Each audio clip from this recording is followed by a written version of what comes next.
Kisah ini diceritakan Sufyan ats-Tsauri, seorang ulama hadits kelahiran Kufah, dalam kitab Kifayatul Atqiyah Said Bakri. Sufyan ats-Tsauri berkata, ketika aku sedang tawaf, aku melihat seorang lelaki yang tidak mengangkat kaki dan meletakkannya, kecuali dia membaca sholawat kepada Nabi Muhammad Shallallahu Alaihi Wasallam.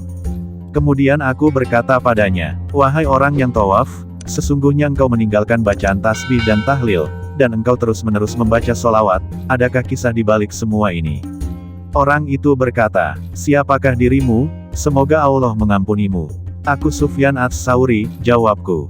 Dia berkata, jikalau engkau bukanlah orang yang langka di zamanmu, tidak akan kuceritakan keadaanku, dan tidak akan kuperlihatkan rahasiaku.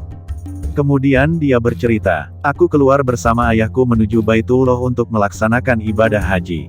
Hingga sampai di suatu tempat, ayahku sakit dan aku pun merawatnya.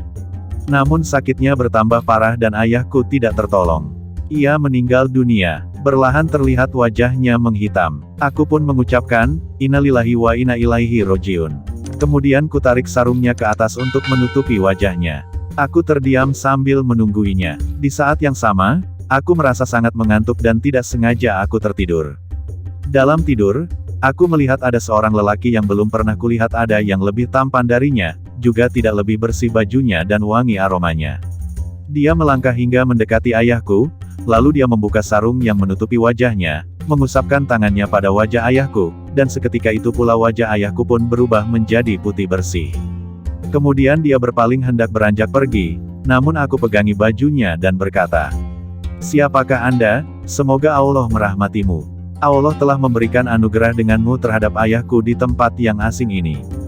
Dia berkata, apakah engkau tidak mengenaliku? Aku adalah Muhammad bin Abdullah, Sohibul Quran. Sesungguhnya ayahmu adalah orang yang telah melampaui batas dirinya, tetapi dia dulu banyak membaca sholawat padaku. Maka ketika terjadi apa yang sedang terjadi, dia meminta tolong padaku, dan aku adalah orang yang suka menolong terhadap orang yang banyak membaca sholawat padaku.